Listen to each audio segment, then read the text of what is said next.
Hello everyone, good morning students, good morning to all of you.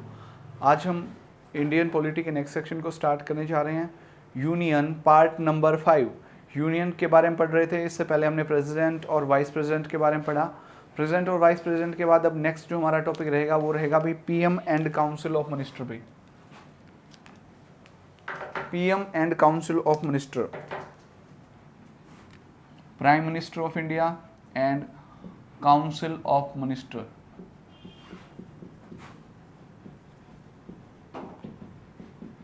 In earlier videos, we discussed about the government. Continuously हम सरकार word use करते हैं। सरकार ने ये कर दिया, गवर्नमेंट ने वो कर दिया, गवर्नमेंट ने ये कर दिया। तो सबसे पहले हमें ये जानने की जरूरत है कि जो गवर्नमेंट है वो होती क्या है। भाई government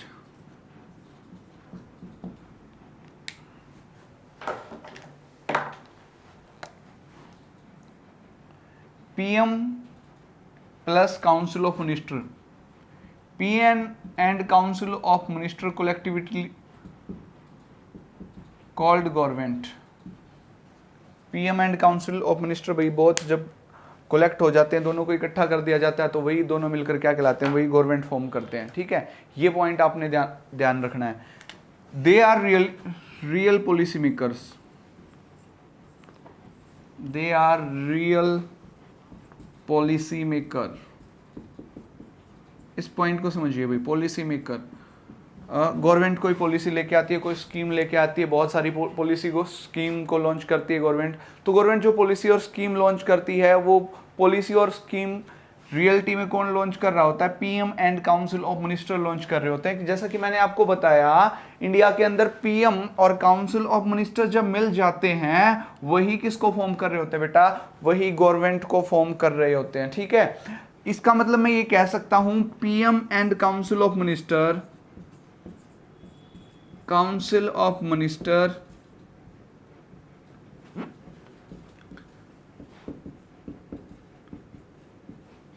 directly responsible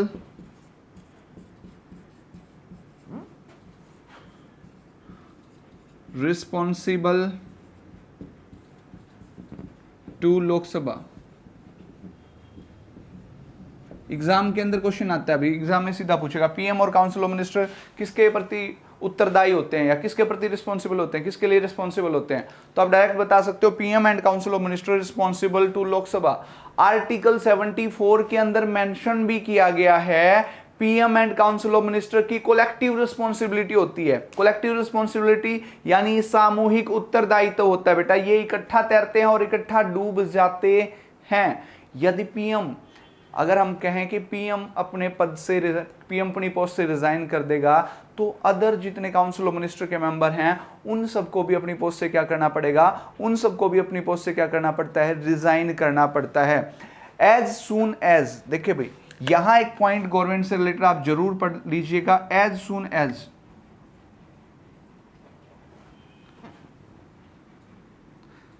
they lost majority in Lok Sabha,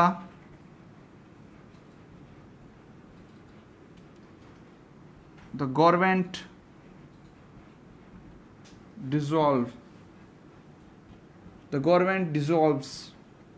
ठीक है, इस बात का कंप्लीट मतलब आप यहां पे देख लीजिए क्या कहा है, as soon as they lose the confidence of Lok Sabha the government dissolve. Complete आपको समझ में आ गया होगा ये क्या कहना चाह रहा है बेटा। यहां पे इसने क्या बोला, एज सुन एज जितनी जल्दी दे लॉस्ट मेजोरिटी। मेजोरिटी का मतलब मैंने आपको मेजोरिटी वाले चैप्टर में बताया था, मेजोरिटी यानी बहुमत को जितनी जल्दी वो खो देगी लोकसभा, इन लोकसभा के अंदर अपना बहुमत खो देगी। गवर्नमेंट डिसॉल्व, गवर्नमेंट डिसॉल्व का मतलब होता है विघटन हो जाना।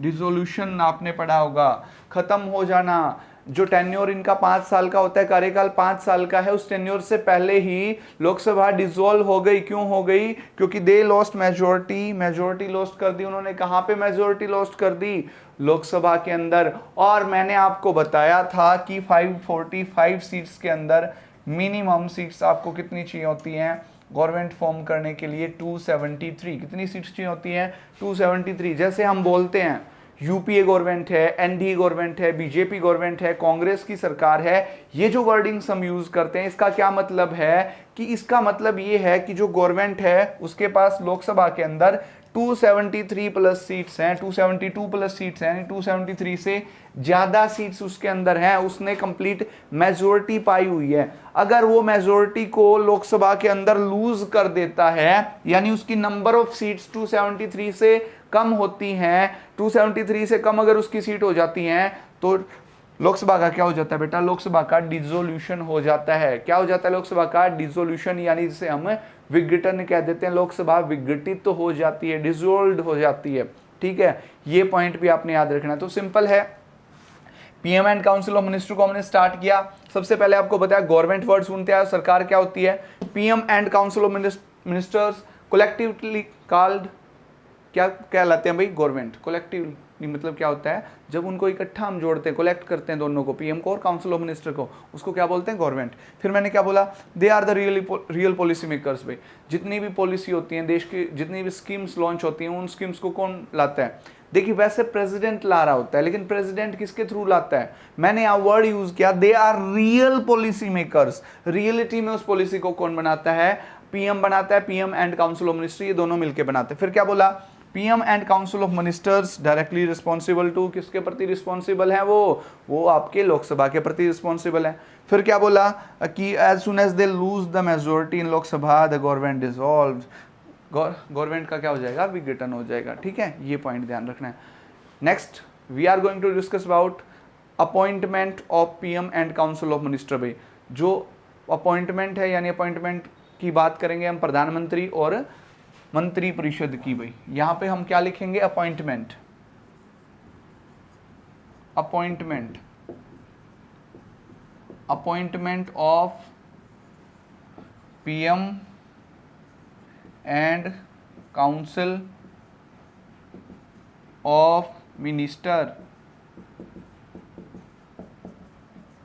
काउंसिल ऑफ मिनिस्टर, और अपॉइंट कौन करता है इनको? अपॉइंट किए जाते हैं प्रेसिडेंट। अपॉइंट करने की पावर किसके पास होती है? पीएम और काउंसिल ऑफ मिनिस्टर दोनों को अपॉइंट करने की पावर किसके पास है? दोनों को अपॉइंट करने की पावर प्रेसिडेंट के पास है। Article 75, president shall appoint a PM and council of minister on advice of PM. भाई देखिए यहां मैं आर्टिकल 75 को एक्सप्लेन करता हूं। भाई अपॉइंटमेंट की हमने बात की, अपॉइंट कौन करेगा बेटा? अपॉइंट करेगा प्रेसिडेंट। किस आर्टिकल के अकॉर्डिंग अपॉइंट करेगा? 75 आर्टिकल क्या कहता है? प्रेसिडेंट शैल अपॉइंट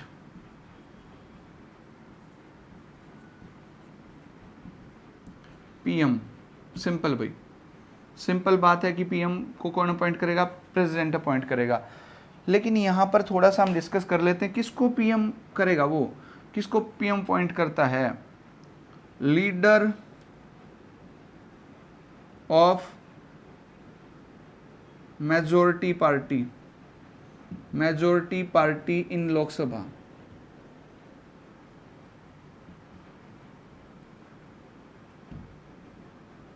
देखिए पहले मैंने बोला, पहला क्वेश्चन अगर हमसे पूछा गया प्रेसिडेंट करेगा अपॉइंट, किसको करेगा? पीएम को अपॉइंट करेगा।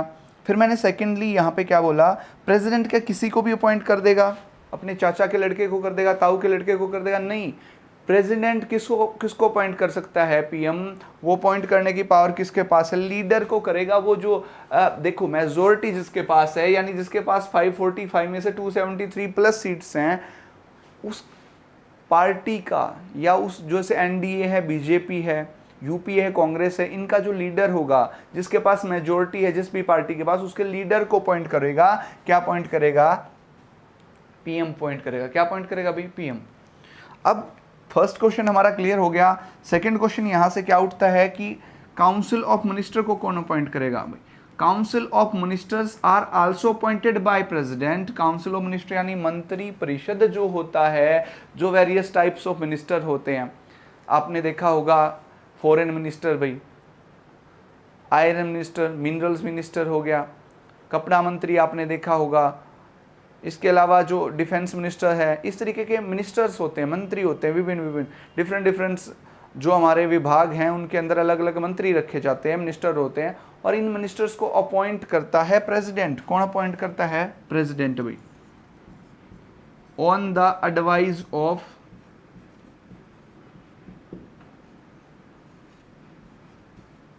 पीएम। किसकी सलाह पे? On the advice of PM. अब जैसे आज की मैं बात करूं, सिंपल आज का एग्जांपल देता हूं। आज पीएम कौन है? पीएम नरेंद्र मोदी हैं। पीएम नरेंद्र मोदी को किसने अपॉइंट किया? रामनाथ कोविंद ने अपॉइंट किया। सिंपल, रामनाथ कोविंद ने अपॉइंट किया। क्यों किया? क्योंकि जो मेजोरिटी पार्टी थी लोकसभा के अंदर, मेजोरिटी वाली पार्टी कौन सी? मेजोरिटी पार्टी बीजेपी है, भारतीय जनता पार्टी है। अब मेजोरिटी पार्टी का लीडर कौन था? नरेंद्र दामोदर मोदी, तो उसको क्या अपॉइंट कर दिया? पीएम। अब रामनाथ कोविंद ही अपॉइंट करेगा काउंसिल ऑफ मिनिस्टर्स के मेंबर्स को, लेकिन रामनाथ कोविंद को काउंसिल ऑफ मिनिस्टर्स के मेंबर्स के बारे में कौन एडवाइस देगा? काउंसिल ऑफ मिनिस्टर्स के मेंबर्स के बारे में उसको एडवाइस दे रहा है नरेंद्र मोदी की कि राजनाथ सिंह को ये पोस्ट दे दो आप मिनिस्ट्री के अंदर, अमित शाह को ये मिनिस्ट्री की पोस्ट दे दो। वो सारे के सारे अपॉइंट तो रामनाथ कोविंद करता है, लेकिन किसकी एडवाइस पे करता है? पीएम की एडवाइस पे करता है। बिल्कुल सिंपल है बेटा, ईजिली आपको ये जो भी सिस्टम है ये ईजिली समझ में आ रहा होगा। ठीक है,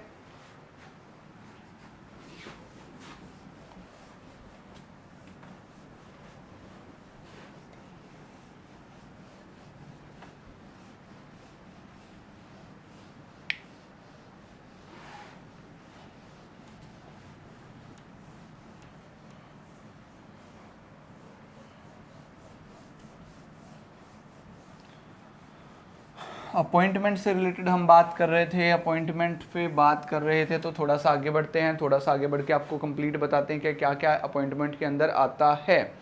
देखो भाई, अब पीएम जो होता है वो क्या होता है? वो रियल एग्जीक्यूटिव हेड होता है। क्या होता है वो? जैसे मैंने आपको बताया था, दो वर्ड, डी जोर, डी फैक्टो। डी जोर तो कौन होता है? इंडिया का प्रेसिडेंट। डी फैक्टो कौन होता है? पीएम। डी फैक्टो कौन होता है? पीएम। डी फैक्टो पीएम होता है। पीएम क्या होता है? रियल एग्जीक्यूटिव पावर भाई।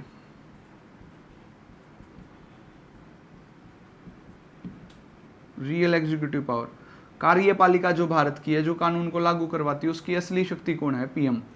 जबकि इन सारे के सारे कामों को अगर हम कॉन्स्टिट्यूशनली देखें, संविधान के अनुसार देखें, according to constitution, executive power कौन है इंडिया की? एग्जीक्यूटिव पावर प्रेसिडेंट है। लेकिन क्या वो रियल एग्जीक्यूटिव पावर है? नहीं। वो सारे के सारे काम किसके कहने पे कर रहा है? पीएम के कहने पे कर रहा है। तो रियल एग्जीक्यूटिव पावर कौन हो गया? PM.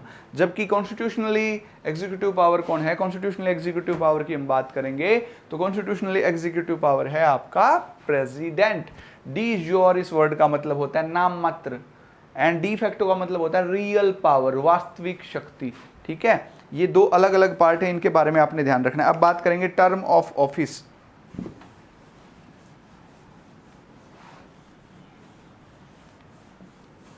Term of office,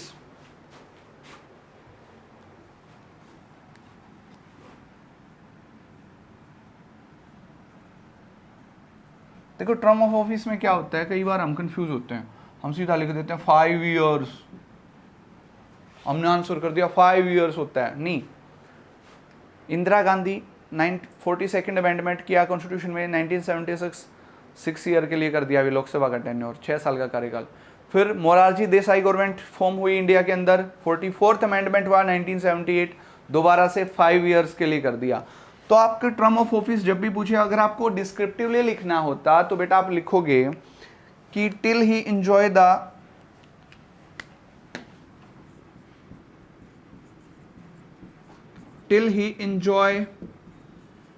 the majority इन लोकसभा, जब तक लोकसभा के अंदर उसके पास बहुमत है, मेजॉरिटी है, तब तक वो क्या बना रहेगा? पीएम क्या बना रहेगा भाई? अपने पोस्ट पे बना रहेगा। ठीक है, सिंपल। सेकंड, अपनी टर्म को कब छोड़ देगा? After dissolution of Lok Sabha after dissolution of Lok Sabha, यानी लोकसभा जैसे ही विघटित हो जाएगी, जैसे ही उसके पास कंप्लीट मेजोरिटी नहीं रहेगी, as soon as he lost majority in Lok Sabha the Lok Sabha dissolves and PM and council of minister are out of order. Out of order का मतलब है वो अपनी पोस्ट से हटा दिए जाएंगे। सिंपल पूछे तो लोकसभा का कार्यकाल होता है, लोकसभा टेन्योर होता है 5 साल। पीएम और काउंसिल मिनिस्टर का कार्यकाल आपने नहीं देखना है, टेन्योर नहीं देखना। लोकसभा टेन्योर कितना होता है 5 ईयर्स। मैंने यहाँ पे 2 चीजें बताई थी। 42nd अमेंडमेंट 1976, मिनी कॉन्स्टिट्यूशन भी बोलते हैं इसको। क्या बोलते हैं? Mini constitution. टर्म कितनी कर दी गई? 6 ईयर्स। फिर एक अमेंडमेंट हुआ 44th अमेंडमेंट 1978, दोबारा से कितना साल कर दिया गया? 5 ईयर कर दिया गया। ठीक है, तो ये पॉइंट आपने याद रखने हैं बेटा। Point exam point of view से काफ़ी इंपॉर्टेंट हैं, दोनों ही पॉइंट्स के ऊपर फोकस करना है। और उसके बाद हम जो नेक्स्ट पढ़ेंगे वो आपको अभी से बता देता हूं कि प्रेसिडेंट कैसे अपनी पावर का यूज करता है। हेड किस चीज का होता है भाई? वो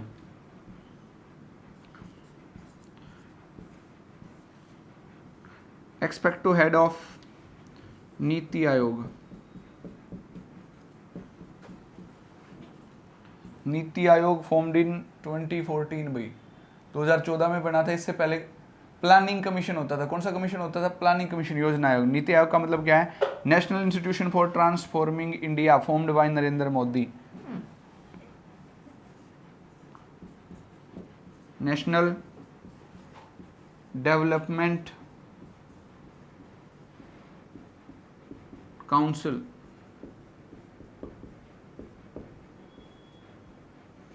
नेशनल डेवलपमेंट काउंसिल का हेड भी कौन होता है? नेशनल डेवलपमेंट काउंसिल का हेड भी पीएम होता है।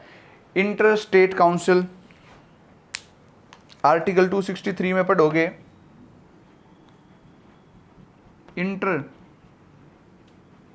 स्टेट काउंसिल, इसका हेड भी कौन होता है बेटा? इसका हेड भी पीएम होता है। पीएम यानी नरेंद्र मोदी जी हाल फिलहाल में एट प्रेजेंट इसके हेड हैं। ठीक है, अब हम कुछ इंपॉर्टेंट पॉइंट पढ़ते हैं।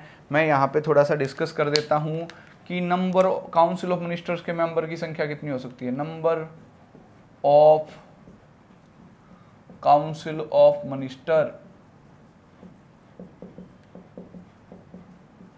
इन पार्लियामेंट, संसद के अंदर कितने संख्या हो सकती है भाई काउंसिल ऑफ मिनिस्टर की?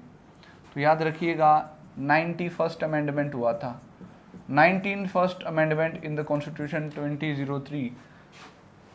2003 के अंदर 91वां संशोधन होता है संविधान के अंदर। संविधान संशोधन आपको बता चुका हूं, आर्टिकल 368 के अकॉर्डिंग होता है। और इसमें क्या मेंशन किया गया 368 कि पार्लियामेंट के अंदर जो मिनिस्टर्स हैं उनकी संख्या कितने % से ज़्यादा नहीं होनी चाहिए।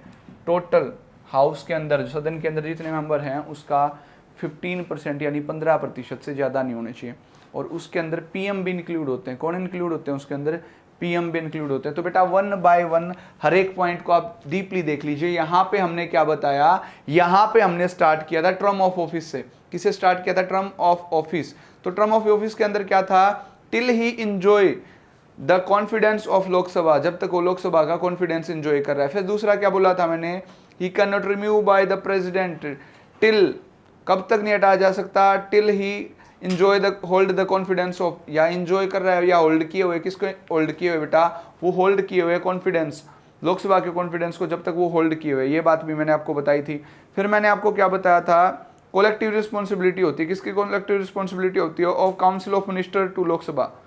ठीक है, ठीक है, ये भी ध्यान रखना है। When PM resign the whole council of minister dissolves, जब पीएम अगर रिजाइन कर देता है, बताया था नरेंद्र मोदी रिजाइन कर दे तो के सारे मंत्री क्या हो जाएंगे? डिसॉल्व हो जाएंगे, डूब जाएंगे। ठीक है, इकट्ठा करते हैं, इकट्ठा डूब जाते हैं। कोलेक्टिव रिस्पॉन्सिबिलिटी इनकी होती है। ठीक है भाई, एक केस प्रेसिडेंट पे भी डिपेंड करता है। अगर किसी भी पार्टी को मेजोरिटी नहीं मिली पार्लियामेंट के अंदर, किसी भी पार्टी को मेजोरिटी नहीं मिली हुई है, तो उस केस में प्रेसिडेंट फर्स्ट ऑप्शन अपनी चॉइस के अकॉर्डिंग दे सकता है। ठीक है, पहले मौका किसको देता है? जिसके पास पार्लियामेंट के अंदर या लोकसभा के अंदर मैक्सिमम सीट्स होती हैं, फर्स्ट चांस उसको दिया जाता है। पीएम के लिए, ठीक है। तो ये क्वेश्चन पीएम और काउंसिल ऑफ मिनिस्टर्स से आपके पूछे जाते हैं। बहुत सारे फैक्टर्स के अंदर बनेंगे कि भारत के पहले फर्स्ट पीएम कौन थे इंडिया के, तो Jawaharlal Nehru. First unofficial PM Gulzari Lal Nanda. इसी तरीके से second PM Lal Bahadur Shastri was known for his slogan Jai Jawan and जय किसान। 1965 इंडो पाक वार, ठीक है। इसी तरीके से पूछेगा first women PM, who is first women PM भाई, तो रिमेंबर कि इंदिरा गांधी फर्स्ट वुमेन थी जो पीएम बनी थी इंडिया के अंदर। इसके बाद आपसे पूछेगा फर्स्ट नॉन कांग्रेसियन पीएम, तो मोरारजी देसाई। कौन थे भाई? मोरारजी देसाई। ओल्डेस्ट पीएम भी कौन थे? मोरारजी देसाई थे, जिन्होंने सबसे ज़्यादा एज में। उसके बाद कौन बने थे? चरण सिंह, चौधरी चरण सिंह, जो कभी भी पार्लियामेंट के अंदर नहीं पहुंचे, संसद के अंदर नहीं पहुंचे ड्यूरिंग हिज टेन्योर, उसके कार्यकाल के दौरान। ये भी आपने ध्यान रखना है। तो इस तरीके के क्वेश्चन एग्जाम के अंदर पूछे जाते हैं। अभी सेकंड लगातार 2 बार भाई 2 टाइम्स पीएम बने थे मनमोहन सिंह, जो एक इकोनॉमिक्स थे, और अभी कौन है? Narendra Damodar Modi, current PM. तो ये छोटे छोटे फैक्ट्स हैं जो एग्जाम्स के अंदर पूछे जाते हैं, इनको भी आप ध्यान रखिएगा। Thank you class, thank you so much बेटा।